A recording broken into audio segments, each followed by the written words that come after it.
गए हैं सारे, ऑल ऑफ देम। हम एक्सप्रेशन देख रहे हैं और उसके बाद जो है ना एक नजर आया कि उनके रवैये में तब्दीली के, बाकी उन्होंने कहा कि बस मोर ओवर है, आगे चलो आगे चलो। उसके बाद वो जो कुछ होता रहा सारा दिन, ख्वाजा आरिफ साहब बेचारे बड़ी तैयारी करके आए थे, बहुत वकील, मगर उसके बाद ये हो रहा था कि वो जो भी कह रहे थे वो कह रहे जी ठीक है आगे चले, एज इफ नजर आ रहा था कि एक पॉइंट पे वो न स्टिक कर गए। ओहो, here is the point that we want, मगर उन्होंने बार बार ये चीज कही कि आप बड़ा मिसकंस्ट्रू कर रहे हैं, आपको शुरू डे वन से समझ नहीं आ रही है कि हम आपसे मनी ट्रेल मांग रहे हैं। यहाँ तक कि उन्होंने जावेद हसन साहब ने याद दिलवाया कि प्राइम मिनिस्टर का वही वाला जुमला जो बड़ा मशहूर हो गया है कि ये हैं वो जराए, ये हैं वो वसाइल जिससे कि ये सारा कुछ बना। उनका हम तो डे वन से मांग रहे हैं। तो वो उस पर बात कर रहे थे तो ख्वाजा आरिफ साहब ने उनको एक किस्म का ना उनको मौके का फायदा उठाया।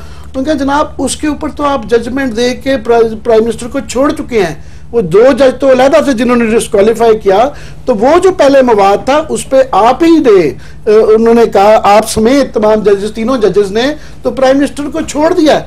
उस पर फिर उन्होंने कहा कि नहीं आप बिल्कुल इसको गलत समझ रहे हैं, हमने आपको मौका दिया था एक और वो पुराना पिछला मवाद इज पार्ट ऑफ दिस। हमने कन्विक्ट नहीं किया आपको, लेकिन हमने छोड़ा भी नहीं। ये सिर्फ इंटरिम ऑर्डर है और इस पे ये 3-5 वाली बहस उन्होंने ऑलमोस्ट खत्म कर दी। उन्होंने जनाब वो पुराना सारा मवाद इसका हिस्सा है, आपको समझ नहीं आ रही, हम बार बार कह रहे हैं। और ये JIT बनाई इसलिए गई है कि वहां पे जाके आप अपनी मनी ट्रेल दे दें, रसीदें दे दें। उन्होंने कहा जी वहां पे हमारे साथ अच्छा सलूक नहीं हुआ और हमें बोला नहीं गया, इस टाइप का जो है ना वो कहा। उन्होंने कहा अब बता दें, यहाँ बैठे उनका वी आर ऑल हियर्स, अब बता दें। उनका जी डे वन से हम यहाँ पे ये बात करते रहे हैं और साहब और हम सारे यहाँ पे कि डे वन से इन्होंने एक चीज नहीं समझ इनको आई थी कि खासतौर पे वहां पे जब कोर्ट में था उसकी लिमिटेशन थी 184(3) के अंदर।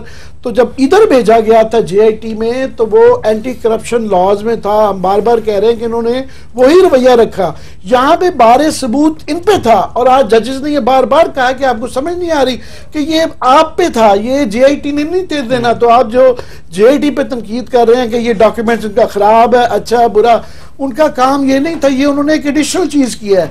असल काम था आपको मौका देना कि आप अपनी रसीदें दिखाएं। और उसके उन्होंने फिर प्राइम मिनिस्टर का पढ़ा, बल्कि वो बड़ा संजीदगी में पढ़ा, मगर वो बड़ी मज़ा खेज लग रही थी बात कि प्राइम मिनिस्टर के सवाल जो आप पढ़े उन्होंने कहा जी प्राइम मिनिस्टर से पूछा गया कि जनाब आप बताएं कि आपके पास ये कहाँ से वो आए। उनका मुझे याद नहीं, कभी कहा शायद, उनका ये कहा कि हसन के पास, शायद हसन के हैं। उनका 20 साल से वो रह रहे हैं और प्राइम मिनिस्टर को ये नहीं पता कि ये हसन के हैं या हुसैन के हैं, तो किसके हैं। तो वो फिर खालू वाली बात फिनाली खालू वाला थिंग कि उन्होंने कहा जिस प्राइम मिनिस्टर को अपने 2 घंटे बाद याद आए कि हो ये तो मेरे खालू थे, तो ये तो बस क्या है। कमेंट जी के